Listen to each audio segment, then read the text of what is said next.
चीनमध्ये हाहाकार माजवणाऱ्या नवीन व्हायरसचा किती धोका, भारताला तज्ज्ञांच म्हणणं ऐका.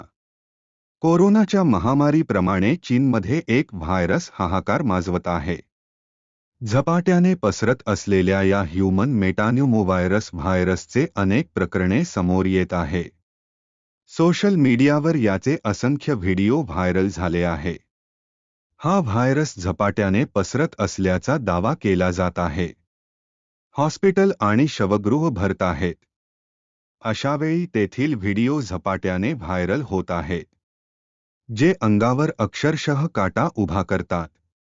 या ठिकाणी भारताला किती धोका असा प्रश्न निर्माण होत आहे. चीनमध्ये साथीच्या रोगाचा फैलाव झाल्याच्या दाव्यांमुळे भारतातही चिंता वाढली आहे. नॅशनल सेंटर फॉर डिसीज कंट्रोलचे म्हणणे आहे की भारतातील लोकांनी याबद्दल काळजी घ्यावी. याबाबत तज्ज्ञांनी महत्त्वाची माहिती दिली आहे. आंतरराष्ट्रीय संस्थांच्या संपर्कात NCDC, national centre for disease control, देशातील श्वसन आणि हंगामी इन्फ्लुएन्झा प्रकरणांवर बारकाईने लक्ष ठेवून आहे आणि चीनमध्ये मानवी मेटाप्युमोव्हायरस च्या प्रादुर्भावाच्या अलीकडील अहवालांच्या पार्श्वभूमीवर आंतरराष्ट्रीय एजन्सींच्या संपर्कात आहे. अधिकृत सूत्रांनी सांगितले की आम्ही परिस्थितीचे बारकाईने निरीक्षण करत राहू आणि त्यानुसार अपडेट करू आणि पुढील तपशिलांची पुष्टी करू, असे एका वरिष्ठ अधिकाऱ्याने सांगितले. भारतात काळजी करण्याची गरज नाही. आरोग्य सेवांचे महासंचालक डॉक्टर अतुल गोयल म्हणाले की मानवी मेटाप्न्यूमोव्हायरस इतर श्वसन विषाणूंप्रमाणेच आहे, ज्यामुळे सामान्य सर्दी होते आणि यामुळे तरुण आणि वृद्धांमध्ये फ्लूसारखी लक्षणे दिसू शकतात. या ठिकाणी भारताला किती धोका असा प्रश्न निर्माण होत आहे. चीनमध्ये साथीच्या रोगाचा फैलाव झाल्याच्या दाव्यांमुळे भारतातही चिंता वाढली आहे. नॅशनल सेंटर फॉर डिसीज कंट्रोलचे म्हणणे आहे की भारतातील लोकांनी याबद्दल काळजी घ्यावी. याबाबत तज्ज्ञांनी महत्त्वाची माहिती दिली आहे. आंतरराष्ट्रीय संस्थांच्या संपर्कात NCDC, national centre for disease control, देशातील श्वसन आणि हंगामी इन्फ्लुएन्झा प्रकरणांवर बारकाईने लक्ष ठेवून आहे आणि चीनमध्ये मानवी मेटाप्युमोव्हायरस च्या प्रादुर्भावाच्या अलीकडील अहवालांच्या पार्श्वभूमीवर आंतरराष्ट्रीय एजन्सींच्या संपर्कात आहे. अधिकृत सूत्रांनी सांगितले की आम्ही परिस्थितीचे बारकाईने निरीक्षण करत राहू आणि त्यानुसार अपडेट करू आणि पुढील तपशिलांची पुष्टी करू, असे एका वरिष्ठ अधिकाऱ्याने सांगितले. भारतात काळजी करण्याची गरज नाही.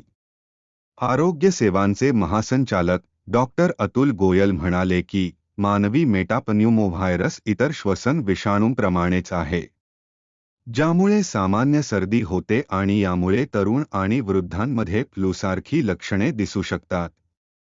ते म्हणाले, चीनमध्ये मानवी मेटाप्युमोव्हायरस HMPV च्या प्रादुर्भावाविषयीच्या बातम्या आहेत. आम्ही देशातील श्वसन उद्रेक डेटाचे विश्लेषण केले आहे आणि डिसेंबर 2024 च्या डेटामध्ये कोणतीही लक्षणीय वाढ झालेली नाही आणि आमच्या कोणत्याही संस्थेकडून किती प्रकरणे नोंदवली गेली आहेत. सध्याच्या परिस्थितीबद्दल काळजी करण्याची गरज नाही. सर्दी टाळण्यासाठी सामान्य पद्धतींचा अवलंब करा. डॉक्टर गोयल.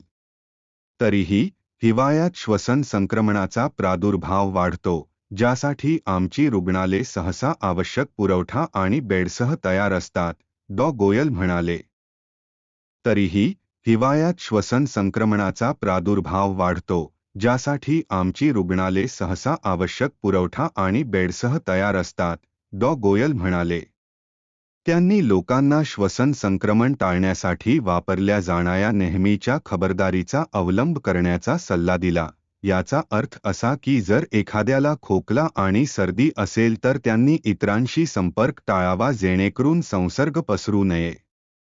सर्दी झाल्यावर लोकांनी इतरांच्या संपर्कात येणे टाळावे आणि सर्दीतापाची सामान्य औषधे घ्यावीत, असे त्यांनी सांगितले. ओम न्यूजसाठी ओंकार वसेदार चॅनलला लाईक करा, सबस्क्राईब करा आणि बेल आयकॉनला क्लिक करा. नवनवीन बातम्या आणि जाहिरातीसाठी संपर्क 6363487101